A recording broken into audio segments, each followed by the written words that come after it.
Welcome to Eternal Vault, your portal to the most transformative moments shaping our future. Today we bring you a story that could redefine modern medicine, Russia's breakthrough in developing a cancer vaccine, a medical innovation that is already entering human clinical trials. This isn't just about science. This is about geopolitics, pharmaceutical monopolies, humanity's war on cancer, and the changing face of global healthcare. Cancer has long haunted the human race. Despite monumental advances in medicine, cancer remains the second leading cause of death worldwide. Millions are diagnosed every year, and while treatments exist, chemotherapy, radiotherapy, immunotherapy, none offer guaranteed universal success. Annual stats: over 10 million people die of cancer each year.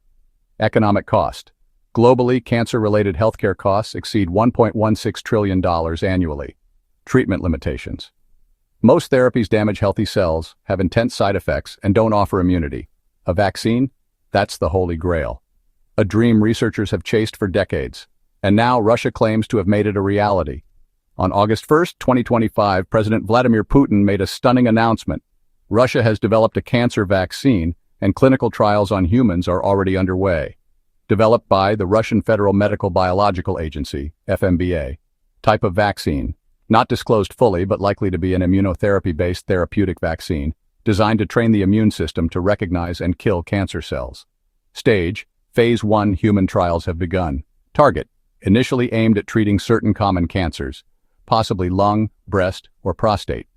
According to initial leaks, the vaccine works by targeting tumor-specific antigens, meaning it could potentially be used across different cancer types. To understand the magnitude of this achievement, we must first grasp how a cancer vaccine works. Unlike traditional vaccines, which prevent diseases, most cancer vaccines are therapeutic, meant to treat existing cancer or prevent recurrence. Here's the scientific logic. Cancer cells display abnormal proteins. Vaccines can train the body's T cells to identify these markers. Once trained, the immune system can attack cancerous cells without harming healthy tissue. This means fewer side effects, better outcomes, and potentially long-term immunity. If Russia has cracked this code, it could mean the beginning of an immunological revolution against cancer. In his televised address, Vladimir Putin emphasized that the vaccine would be shared with the world on humanitarian grounds, echoing Russia's earlier approach during COVID-19 with the Sputnik V vaccine. This isn't just a scientific statement, it's a geopolitical one. Quote from Putin: "This is not just Russia's achievement, this is humanity's hope." The Russian state has announced it will make the vaccine available to all nations, regardless of political alignment, prioritizing developing countries. Analysts suggest this could mark a new era of vaccine diplomacy, where medical aid becomes a tool of soft power. Russia's announcement has reportedly sent shockwaves through Big Pharma, especially in Europe and the United States. Here's why. Pharma economics. Cancer treatment is a $200 billion annual industry. Companies like Pfizer, Roche, and Novartis dominate the global oncology market. A low-cost Russian vaccine threatens to undercut patented therapies and open access to affordable treatment. There are fears that Western pharmaceutical lobbies may challenge or discredit the vaccine. Patent wars or political sanctions might emerge. The vaccine's approval in Western countries may face deliberate regulatory delays. Russia is preparing for these scenarios, possibly by partnering with BRICS nations and Asia-Pacific alliances for rapid trials and distribution. Russia's success in biomedical science shouldn't be underestimated. While often overshadowed by Western research giants, Russia has a deep history in vaccine innovation. Polio vaccine development, 1950s. Russia was among the first to mass-produce the polio vaccine, Sputnik V COVID. Vaccine, the first registered COVID vaccine globally. Genetic research. The FMBA has invested heavily in oncogenomics and immunogenetics over the past decade. This cancer vaccine is not an outlier. It's part of a strategic medical vision championed by the Russian government, especially as the sanction-heavy West forces Russia to become self-reliant in science and medicine. India and other developing countries may play a key role in this story. Russia may choose to partner with India's biotech industry to mass manufacture the vaccine. India's regulatory pathways are faster and more accessible than Europe's. Countries in Africa, Latin America, and Asia will likely form the first major vaccine deployment wave. For the Global South, This could mean access to advanced oncology treatments without Western pricing barriers, reduced healthcare burden from cancer-related deaths, scientific collaboration with Russian institutes in clinical trial participation. The speed of Russia's trials has raised some questions in Western medical circles. Are safety protocols being followed? Is the vaccine being rushed for geopolitical prestige? What are the long-term side effects, if any? In response, the FMBA has reportedly opened its clinical trial data to select WHO observers, invited international peer reviewers for transparency, released a preliminary white paper for global scientific communities. This indicates a willingness for scientific accountability, even amidst geopolitical tension. There have been dozens of failed cancer vaccine projects in the past. From the US to Japan, early excitement has often ended in disappointment. But what sets Russia's project apart? It appears to be multi-cancer targeted, not specific to one type. Public funding allows for distribution without corporate pressure. Trials have begun faster than usual, indicating robust preclinical evidence. Still, medical experts urge caution. Science must not be driven by nationalism. Let's see the data before we celebrate. Dr. Ellen Kramer, oncologist, University of Toronto. This is the balance we now face. Optimism with scrutiny. As we end part 1 of this report, here's what the world awaits. Full trial data from Phase 1, expected in 2-3 months. Approval pipelines for emergency use in high-risk patients. Open licensing for manufacturing partners abroad. Public release of antigen structure and immune response metrics. The dream of a cancer-free world may still be distant, but today it feels closer than ever before. When Russia announced that it had begun human trials for a cancer vaccine, the immediate tremor wasn't only scientific, it was geopolitical. The global balance of pharma power, medical alliances, and public trust in Western healthcare systems began to shake. Let's break down the multi-layered consequences that are already rippling across the world. Major pharmaceutical stocks in the US and Europe, especially companies invested heavily in oncology drugs, experienced a drop in investor confidence. Companies like Roche, Pfizer, and Merck, which together make up over 60% of the global cancer treatment market, began facing hard questions. How would they compete with a publicly distributed, low-cost vaccine? Could they match Russia's offer to share the vaccine on humanitarian grounds?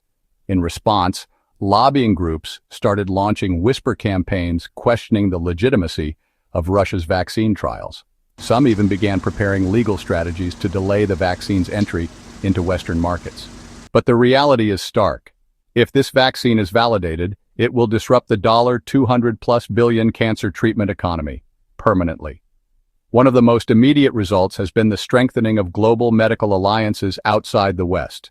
Russia is now in advanced talks with India for mass production through Serum Institute and Bharat Biotech, China for joint research validation and inclusion in BRICS health strategies, South Africa and Brazil for clinical trials expansion to observe racial and genetic diversity, Iran and Cuba for alternative distribution routes, especially where U.S. sanctions apply. These moves suggest a new world health order where access to medicine is no longer dictated solely by the FDA or EMA, but by a multipolar, decentralized global consensus. Russia's FMBA released preliminary data from its Phase 1 trials stating no serious adverse events in early trial participants, measurable T-cell response against known tumor antigens, promising results in patients with early-stage and residual cancer. But Western journals are demanding more. Blind peer review from independent oncology experts, longitudinal follow-up over 6-12 months, open-source clinical methodologies to confirm reproducibility, some questions being asked globally. Does it work across all cancer types or just specific ones? Is it more preventive or therapeutic? Will booster doses be required? What is the vaccine's durability in terms of immune memory? Russia has promised to publish full data in the Lancet NEJM or a Russian-English dual-language open journal. With such a major medical milestone, international agencies are now stepping in. The World Health Organization, WHO, has sent observers to Moscow to verify clinical practices and trial ethics. The United Nations is in discussions to include the vaccine in its Global Access to Cancer Care initiative under SDG 3, Health for All. WHO's COVAX-like system for cancer is under proposal, where countries pool resources to distribute vaccines to poorer nations. But the US and EU are pressing the WHO for due diligence, worried about political pressure compromising scientific evaluation. This has created a diplomatic standoff. Russia wants fast-track validation and global deployment. The West wants slow verification and layered testing. The world watches divided as lives hang in the balance. If there is one group that stands to benefit the most, it's the underserved and marginalized populations worldwide. Sub-Saharan Africa. High cancer mortality rates due to lack of radiotherapy and chemotherapy infrastructure. South Asia. Millions suffer from oral, breast, and cervical cancers, many undiagnosed until too late. Rural Latin America. Inadequate healthcare leads to delayed cancer detection and poor outcomes. For these communities, Russia's vaccine isn't just science, it's salvation. If priced at a public access level, even $10, $20 per dose, it could save millions of lives in the next decade. It could shift global health equity, empowering countries outside the medical-industrial complex. The rise of vaccine diplomacy also gives rise to ethical questions. Should a life-saving vaccine be used as a tool of soft power? Can global health ever be separated from nationalistic ambition? Are Western accusations of Russian propaganda fair or simply protectionist? Russia has openly invited the West to collaborate, but many see this as a challenge rather than an olive branch. The deeper question, is humanity ready to embrace a medical future led by nations outside the West? Or will nationalism continue to outweigh the sanctity of life? To avoid the pitfalls of the COVID-19 vaccine rollout, where hoarding, patent protection, and supply chain bottlenecks disrupted access, Russia is taking a parallel production strategy. Regional hubs in India, Vietnam, Egypt, and Argentina. Tech transfer agreements with BRICS and ASEAN nations. Use of cold chain neutral versions, that is, vaccines that do not require minus 70 degrees Celsius storage, unlike some mRNA vaccines. This would allow the cancer vaccine to reach remote and tropical regions without advanced infrastructure. According to Russia's Ministry of Health, 50 million doses could be manufactured within 12 months, if partnerships remain uninterrupted. Doctors from developing countries who have reviewed the initial data have begun sharing hopeful responses. If this works even at 50% of what's promised, it will change the way we treat cancer forever. Finally, something that could be affordable, effective, and practical for our people. Even Western physicians, while cautious, are intrigued. It's not about politics. If it works, we must adopt it, period. What's becoming clear? The scientific community may bridge political divides faster than governments. While the vaccine is still in trials, public awareness and engagement are essential. Here's what citizens around the world should demand: transparency in data sharing. Pressure on WHO for unbiased evaluation accountability from their own governments. Will they block it, adopt it, or collaborate? Public health advocacy groups in Nigeria, Indonesia, and Bangladesh have already launched online campaigns demanding their governments support the Russian trial data and prepare to deploy the vaccine if validated. This vaccine isn't emerging in a vacuum. It's part of a broader global decentralization trend in health, science, and technology. Let's connect the dots. China leading in CRISPR and gene editing. India developing cost-effective diagnostic kits. Africa investing in local vaccine production. Russia now delivering the world's first multi-cancer vaccine trial. The world of medicine is no longer Western only. Power has shifted, and this vaccine is the most visible proof of that shift. During the COVID-19 crisis, wealthy nations hoarded vaccines. Patent holders refused to share.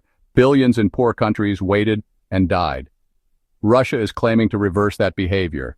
By offering open access, low-cost licensing, and public health-first strategies, they position themselves as the anti-big pharma. Will it last? That depends on public pressure, scientific honesty, and the global moral compass of leadership. We must learn from history and not repeat the crimes of inaccessibility. Let's fast forward. Imagine a future where newborns are vaccinated against high-risk cancers. People with genetic predispositions receive preventive cancer vaccines in early adulthood. Cancer becomes as manageable as the flu, or even rarer. Annual booster vaccines for known tumor antigens keep populations safe. This isn't sci-fi anymore. This could be our next decade, if humanity unites around science and not profit. Dear viewers of Infinite Archive, we stand at a crossroads. One path leads to open-source medicine, global health solidarity, and a cancer-free world. The other path continues with pharma monopolies, geo-blocked health access, and millions dying needlessly. Russia's cancer vaccine is more than a shot, it's a test of our values. Will we pass? That's not up to presidents or CEOs, it's up to us. You've been watching Infinite Archive, where we uncover not just what's happening in the world but why it matters. If this vaccine is real, and the science holds, we may be witnessing the beginning of the end of cancer as we know it, but only if we rise above profit, politics, and prejudice. Stay tuned, stay curious, stay human. Subscribe to Infinite Archive, where every discovery tells a deeper story.